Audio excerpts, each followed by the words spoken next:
جانتے ہو میری سواری کیوں بیت گئی؟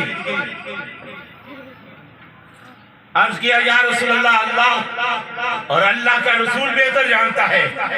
تو کریم آقا نے ارشاد فرمایا اس جگہ پر 2 قبریں ہیں اور 2 قبریں، اور ان کا بتلا دیا، وجہ بھی بتلا دی، سبب بھی بتلا دیا کہ کیا ہو رہا ہے قبر میں اور کس وجہ سے ہو رہا ہے۔ نبی رحمت شفیع معظم صلی اللہ علیہ وسلم نے یہ تبلیغ تھی، یہ اصلاح تھی امت کی۔ کریم آقا نے ارشاد فرمایا کہ میرے غلام صحابہ یہ دونوں قبروں والے ہیں، ان کو عذاب ہو رہا ہے، اور عذاب بھی کس وجہ سے ہو رہا ہے؟ بتلایا کہ ایک قبر والا اپنے پیشاب کے چھینٹوں سے نہیں بچتا، یعنی کہ ہمیں سبق ملا اس چیز سے کہ ہم پاکی اختیار کریں۔ ایک صاحب نے جب یہ روایت سنی تو انہوں نے ساری زندگی جس طرح ہم خوراک کا آٹے کا تھیلا اٹھا کر آتے ہیں، اس طرح انہوں نے ریت کا تھیلا اٹھایا، کمر ٹیڑھی ہو گئی۔ جہاں انہوں نے رفع حاجت کرنی ہوتی، چھوٹا پیشاب کرنا ہوتا، وہاں ریت پھینکتے اور وہاں پیشاب کرتے، چھینٹوں سے بچنے کے لیے۔ یہ تھی اصلاح امت، تبلیغ امت کو راہ راست پر لانا، چھینٹوں سے نہیں بچتا تھا۔ اور دوسرا چغل خور تھا، یعنی کہ بتلا دیا حسد، کینہ، بغض، غیبت، جھوٹ، ان سے بچنا ہے، یہ عذاب قبر کا سبب بنے گی۔ جب اسباب بھی بتلا دیے، یہ بھی بتلا دیا کہ یہاں 2 قبریں ہیں، دونوں کا عذاب بھی ہو رہا ہے، قبروں کا بھی بتلا دیا، عذاب کا سبب بھی بتلا دیا۔ آگے کیا کیا؟ کریم آقا نے ایک ہری ٹہنی، کھجور کی ٹہنی لی، اس کے 2 حصے کیے، دونوں قبروں پر رکھا اور فرمایا جب تک یہ ذکر خدا میں مصروف رہیں گی عذاب میں تخفیف ہوگی۔ پتہ چلا جہاں اللہ کا ذکر ہوتا ہے وہاں اللہ کی رحمتیں نازل ہوتی ہیں۔ کیوں؟ یوسف ٹہنی رکھنے کا مقصد کیا تھا؟ فرمایا یسبح للہ ما فی السماوات و ما فی الارض، زمین و آسمان میں جو شے ہے وہ اللہ کا ذکر کرتی ہے۔ اب یہ ہری شاخیں اللہ کا ذکر کریں گی اور ان دونوں قبر والوں کو فائدہ پہنچے گا، یعنی کہ عالم برزخ میں بھی میرے کریم نبی وما ارسلناک الا رحمت للعالمین، اور نبی رحمت شفیع معظم صلی اللہ تعالیٰ علیہ وسلم نے امت کی اصلاح کس طرح کی۔ ایک شخص کہتے ہیں کہ میں اسلام فقط حضور کا یہ عمل دیکھ کر لایا ہوں، کہ ایک شخص نبی رحمت شفیع معظم صلی اللہ تعالیٰ علیہ وسلم کی بارگاہ میں آیا، عرض کیا یا رسول اللہ میرے لیے دعا کریں۔ یہ اولاد والے بہتر سمجھ سکتے ہیں کہ میرا بیٹا گم ہو گیا ہے، کافی دنوں سے گما ہوا ہے، بچھڑا ہوا ہوں اپنے بیٹے سے، یا رسول اللہ دعا فرمائے کہ میرا بیٹا مجھے مل جائے۔ ابھی جماعت صحابہ موجود ہے، کریم آقا نے اپنے مستجیب دعوات والے ہاتھ اٹھائے نہیں، مجلس میں ہی ایک شخص بیٹھا ہوا ہے، عرض کرتا ہے یا رسول اللہ یہ جو شخص ہے اس کے بیٹے کو میں اچھی طرح جانتا اور پہچانتا ہوں، اس کے بیٹے کو میں نے فلاں مقام پر جو باغ ہے اس کے قریب کچھ بچے کہہ رہے ہیں، یا رسول اللہ میں اس کے بیٹے کو اچھی طرح جانتا اور پہچانتا ہوں، اس کا بیٹا فلاں باغ میں کے قریب بچوں کے ساتھ کھیل رہا ہے۔ اب جب اس شخص نے اپنے بچے کی موجودگی کا سنا تو محبت کی وجہ سے اس نے دوڑ لگا دی۔ کریم آقا نے آواز دی واپس آ جاؤ، جماعت صحابہ موجود ہے، امت کی اصلاح کس طرح فرما رہے ہیں۔ حضور نے اسے بلایا، بلا کر ارشاد فرمایا کہ تجھے تیرا بیٹا مل گیا ہے، اب تو جائے گا، جب اپنے بیٹے کو دور سے دیکھے گا اور تم اپنے بیٹے کو آواز دے گا، جب تو آواز دے گا تیری آواز میں بلا کا درد ہوگا، محبت ہوگی، شفقت ہوگی، جب تو بیٹا بیٹا کر کے پکارے گا اور اس مجمع میں، اس گراؤنڈ میں کھیلنے والے بچوں میں سے کوئی شاید یتیم ہو اور جب تیرا وہ پیار دیکھے گا، بلا کی چاشنی تیری آواز میں درد میں محسوس کرے گا تو وہ یتیم بچہ چند لمحوں کے لیے پریشان ہو جائے گا، کاش آج میرا ابا بھی زندہ ہوتا، مجھے بھی اسی طرح بولا تھا۔ اسے جا کر بیٹا بیٹا کر کے نہ پکارنا، بلکہ جو اس کا نام ہے وہ لے کر پکارنا۔ یہ ہے وبا ارسلناک الا رحمۃ للعالمین۔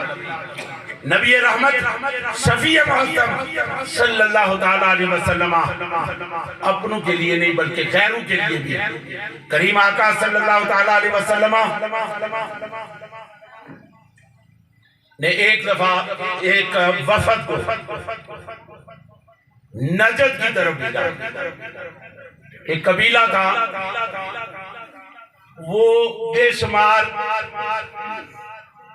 سازشوں میں مبتلا تھا، کوئی موقع جانے نہیں دیتے تھے۔ تو جب وہ وفد گیا تو قبیلے والے دائیں بائیں ہو گئے، اس قبیلے والے کا جو سردار تھا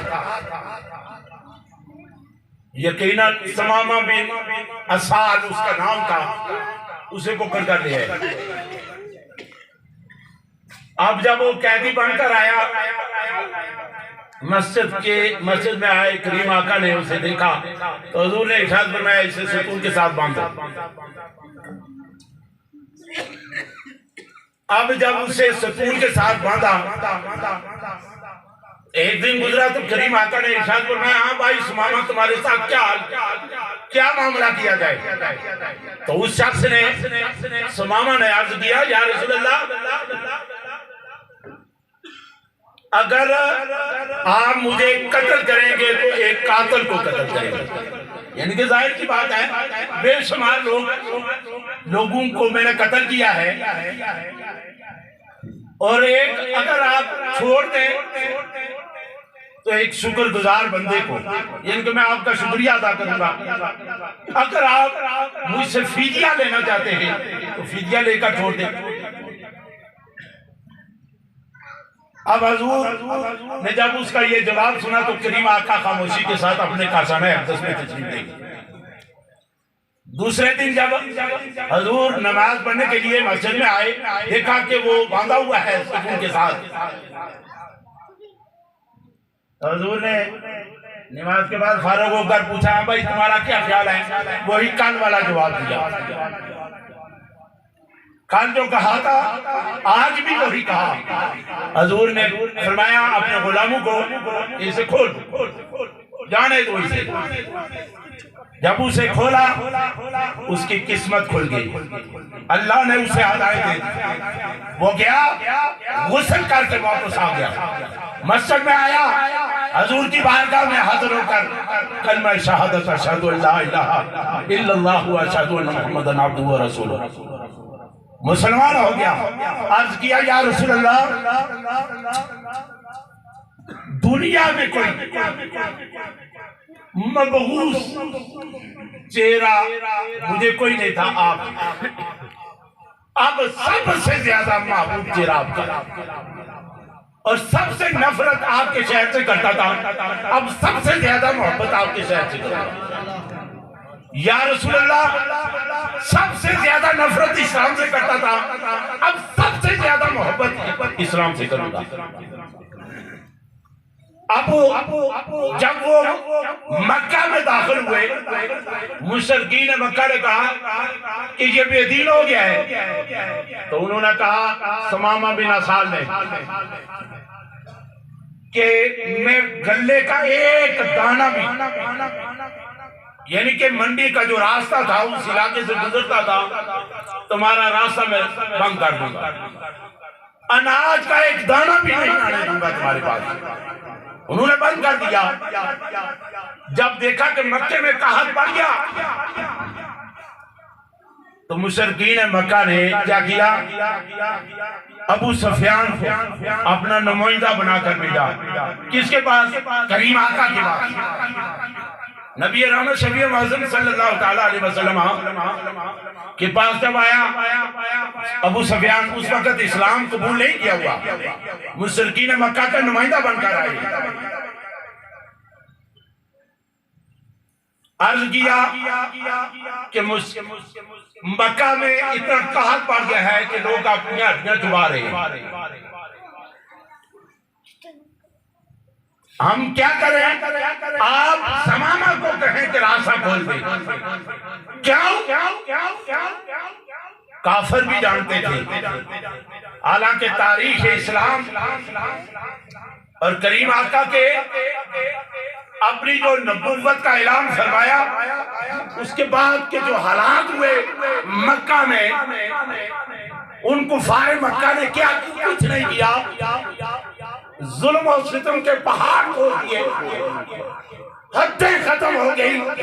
شعیب ابی طالب جو سب سے مشکل ترین دور کریم آقا کی زندگی باقا، حضور کی اگر 13 سالہ نبوت کے بعد اپنی نبوت کا اعلان فرمانے کے بعد جو 13 سالہ زندگی کریم آقا نے مکے میں گزاری، اگر ہم اس کا مشاہدہ اور اس کا مطالعہ اور اسے سن لیں تو ہم سمجھیں کہ ہمارے پاس کوئی مصیبت ہے ہی نہیں ہے. شعیب ابی طالب وہ ہے. جب سوشل بائیکاٹ ہو گیا، صحابہ کرام پتے کھا رہے ہیں، جو قدرتی طور پر چلنے والی ہوائیں ہیں اس سے اگر کوئی چمڑا آتا اس کے ٹکڑے کر کے وہ چباتے رہتے. اتنا مشکل دور، اور سب سے بڑھ کر ان کی جو آبادات کی زمینیں تھی، جو جائیدادیں تھیں، انہیں چھوڑ کر ہجرت کرنا بڑی مشکل بات ہے. لیکن وہی لوگ جب کریم آقا کی بارگاہ میں جاتے ہیں تو وہ کیا عرض کرتے ہیں؟ یا رسول اللہ آپ رحمت للعالمین ہیں، وما ارسلناک الا رحمت للعالمین. کریم آقا اس دنیا میں سراپا رحمت ہے، اس دنیا میں نہیں، ہر جہان میں، عالم برزخ میں بھی، حشر میں بھی، قیامت کے دن بھی، اور آج بھی جو اللہ رب العزت کا جو کفار پر اور جو ہمارے عملوں کی وجہ سے عذاب آنا چاہتا ہے، وہ فرمایا وَمَا كَانَ اللَّهُ لِيُعَذِّبَهُمْ وَأَنْتَ فِيهِمْ. محبوب میرا عذاب ضرور آتا ہے لیکن آپ ان میں موجود ہیں. میرا عذاب آ کر آپ کے مکھڑے کو دیکھ کر واپس چلا جاتا ہے. وجہ کیا ہے؟ وَمَا أَرْسَلْنَاكَ إِلَّا رَحْمَةً لِلْعَالَمِينَ.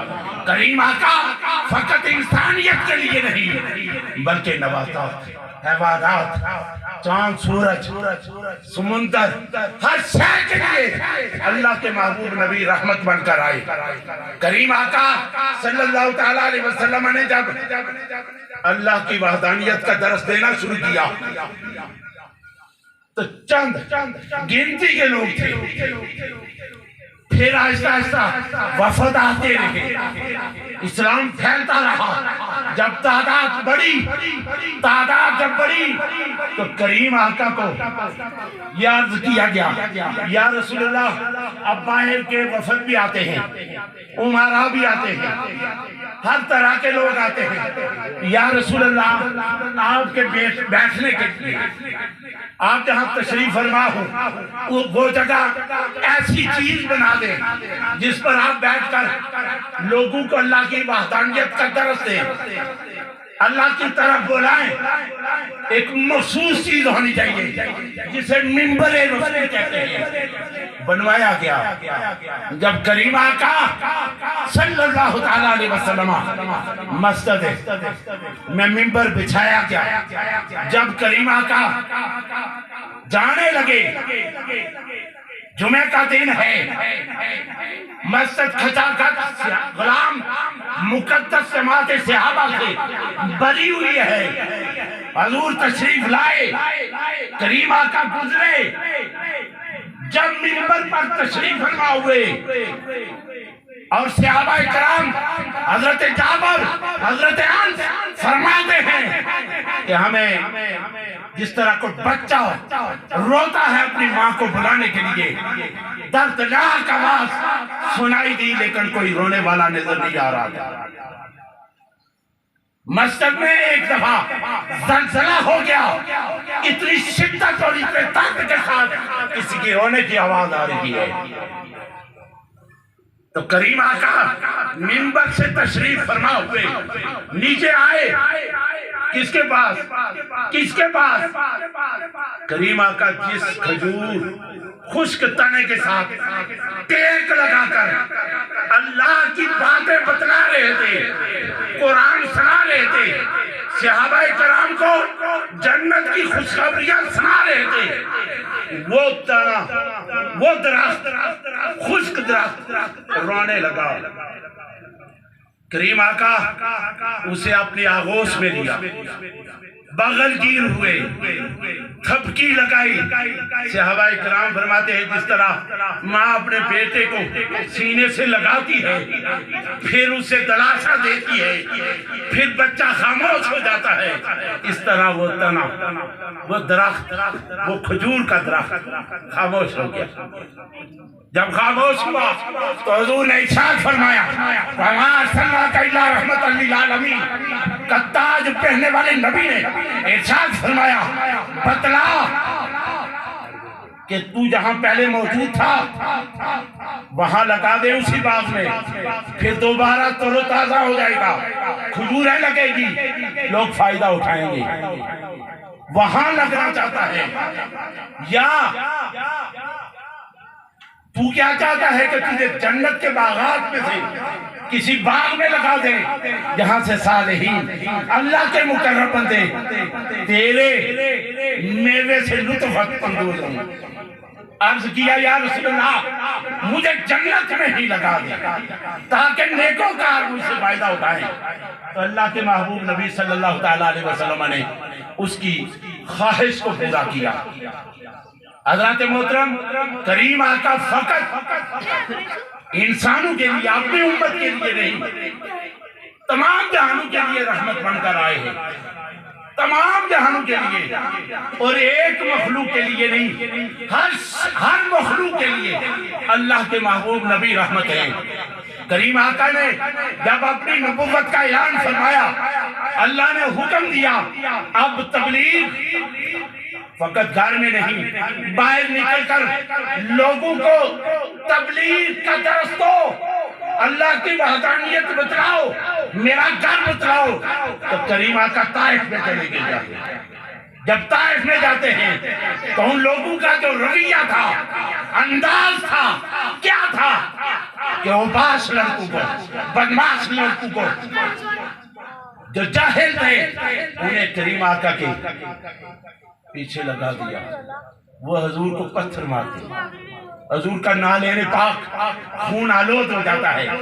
جب کریم آقا زمین پر بیٹھتے ہیں، تشریف فرماتے ہیں، وہ پکڑ کر اٹھاتے ہیں، چلنے پر مجبور کرتے ہیں، پھر مارتے ہیں۔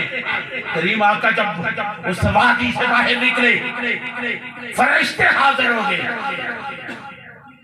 پہاڑوں کے فرشتے حاضر ہو گئے۔ یا رسول اللہ صلی اللہ علیہ وسلم، ہم ان پہاڑوں پر معمول ہیں اور ہمیں حکم ہے آپ کی اطاعت کا۔ اللہ رب العزت ارشاد فرماتا ہے کہ میرے محبوب نبی کی اطاعت کرنی ہے۔ یا رسول اللہ آپ حکم دیں، ان وادیوں کو، اس بستی کو، یہ پوری پہاڑی اٹھا کر ملیا میٹ کر دیں گے، ان کا ذرہ ذرہ ہو جائے گا، یہ پارا پارا ہو جائیں گے۔ تو کریم آقا نے ارشاد فرمایا میں محمد عربی ایسا نہیں کر سکتا، کیوں؟ وَمَا أَرْسَلْنَاكَ إِلَّا رَحْمَةً لِلْعَالَمِينَ۔ اللہ رب العزت نے ہمیں وہ نبی عطا فرمایا، اس نبی کی امت میں پیدا فرمایا، جس نبی کی امت میں پیدا ہونے کے لیے انبیاء کرام نے دعائیں مانگی، اور جس امت کو اللہ رب العزت نے خیر امہ کا لقب دیا کہ تم میرے محبوب نبی کے امتی ہو، اس لیے۔ اور دوسری وجہ کیا ہے؟ تأمرون بالمعروف وتنہون عن المنکر، یعنی کہ تم نیکی کا حکم دو گے، برائی سے روکو گے۔ اندازہ لگائیں کہ ہم کتنا نیکی کا حکم دیتے ہیں، کس قدر نیکی کا حکم دیتے ہیں، کتنی تبلیغ کرتے ہیں۔ کبھی گھر میں بھائی کو کہا ہے کہ نماز پڑھے؟ ارے بیٹے کو رائے راست پر لانے کے لیے ہم کوشاں ہوئے، ہم نے تو امت کو پیغام دینا تھا۔ یہ فقط محراب اور منبر کی ذمہ داری نہیں ہے، بلکہ تأمرون بالمعروف وتنہون عن المنکر۔ تم اس بہترین کے زمرے میں تب آؤ گے جب تم نیکی کا حکم دو گے، برائی سے روکو گے۔ آج کی میلاد کا یہ پیغام ہے کہ ہم نے دین کا کام کرنا ہے، ہم نے اللہ اور اللہ کے رسول کی اطاعت کرنی ہے، حقوق العباد کا خیال رکھنا ہے۔ اس کے رسول میں موت بھی قبول کا نعرہ لگا لیتے ہیں، لیکن کریم آقا کے جتنے بھی فرامین ہیں، جتنے بھی ارشادات ہیں، ان کو ہم بسے پشت ڈال دیتے ہیں۔ ارے یہ کریم آقا ہی کا صدقہ ہے، حضور کی رحمت کا ہی صدقہ ہے۔ آج جو باب ہیں، اللہ کے محبوب نے ارشاد فرمایا کہ باپ کی رضا میں رب کی رضا ہے، اور ماں کے قدموں میں جنت ہے۔ یہ حضور نے ہی تو ارشاد فرمایا ہے، حضور نے ہی تو یہ مرتبہ اور مقام دیا ہے۔ کیوں؟ کہ یہی والدین جب بیکار ہو جاتے تھے تو اوقات کی منڈیوں میں فروخت ہوا کرتے تھے۔ کریم آقا آئے تو ارشاد فرمایا اف ولا تنہرہما، یعنی کہ تم اپنے والدین کو اف تک نہیں کر سکتے۔ مفسرین کرام فرماتے ہیں اف ہے کیا؟ روئی ہے، اس کا چھوٹا سا گولا بنائیں اور پھینکیں، جتنی وہ لگے گی۔ اس سے بھی اگر کوئی ہلکا لفظ ہوتا تو اللہ رب العزت ارشاد فرماتا یہ حضور ہی کا صدقہ ہے، کریم آقا کا صدقہ ہے کہ والد کو فرمایا کہ رب کی رضا، اگر رب کی رضا چاہتے ہو، رب کو راضی رکھنا چاہتے ہو تو کیا کریں؟ والد کو راضی کر لو۔ اور اگر جنت حاصل کرنا چاہتے ہو تو ماں کی خدمت کرو، بہن کو، بیٹی کو رحمت بنا دیا۔ ہر رشتہ کریم آقا کی رحمت کا حصہ ہے، کریم آقا کی رحمت کا یہ مظہر ہے۔ اللہ رب العزت ہمیں عمل کی بھی توفیق عطا فرمائے، سمجھنے کی بھی توفیق عطا فرمائے۔ وآخر دعوانا ان الحمدللہ رب العالمین۔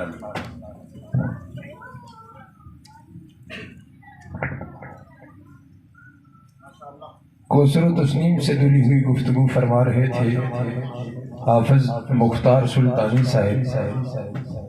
یوں لگ رہا ہے کہ پنڈال میں بیٹھے ہوئے سارے بزرگ کافی تھک چکے ہیں، لنگر تیار ہو چکا ہے، جمعے کا وقت بھی بہت قریب ہے، اور آج 12 ربیع الاول ہے. پہلی خوشخبری ہم لیتے ہیں کہ راجہ کالا صاحب مرحوم کے بیٹے راجہ یاسین صاحب المعروف پٹو صاحب جو انگلینڈ ہوتے ہیں، انہوں نے اس علاقے کے لیے اس مسجد میں باڈی فریزر عطیہ کیا ہے. اعلان کرنا اس کا بنیادی مقصد تشہیر نہیں ہے بلکہ آگاہی ہے کہ دکھاڑی تہار سے لے کے اس خطے کے جتنے بھی لوگ ہیں ان تک یہ پیغام پہنچ جائے، اور اس سہولت سے اگر وہ فائدہ حاصل کرنا چاہیں تو ان کا مقصد یہ عمل کر کے اپنے والد کے اصال ثواب کرنا ہے. دعا ہے اللہ پاک ان کے والد کی بخش و مغفرت فرمائے اور ان کے قبر کے معاملات میں آسانیاں فرمائے. مجھے شکریہ ادا کرنا ہے مرکزی میلاد کمیٹی کی طرف سے جو سمالہ کی بنی ہے اسی سال، حافظ ابرار صاحب کا اور ان کے جملہ مقتدیوں کا کہ جنہوں نے اس خوبصورت مالا میں اپنے موتی پروئے جو حسن دوبالا کرنے کے لیے بات بنی. حافظ مختار سلطانی صاحب کا شکریہ ادا کرنا چاہتا ہوں کہ جو اپنے محلے سے اپنے مقتدیوں کو لے کے اس جلوس میں اس کے لطف کو دوبالا کرنے کے لیے تشریف لائے، شکریہ ادا کرتے ہیں. حافظ عبدالرزاق صاحب دکھاڑی سے ان کے جملہ مقتدی آپ کا شکریہ ادا کرتے ہیں. دھار سے جتنے بھی دوست اور مولی سے تشریف لائے، مرکزی میں میلاد کمیٹی سنبھالا اور حافظ خالد صاحب کا بالخصوص شکریہ ادا کرتے ہیں کہ آپ کی قیادت اور آپ کی رہنمائی میں یہ سارا سلسلہ جو چلا تھا اور آپ نے بھرپور لمحہ بہ لمحہ ہماری رہنمائی کی. اللہ پاک آپ کی اس کوشش کاوش کو قبول فرمائے.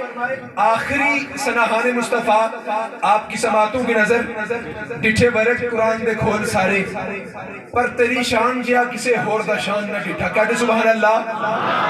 ڈٹھے ورک قرآن دے کھول سارے تیری شان جیا کسے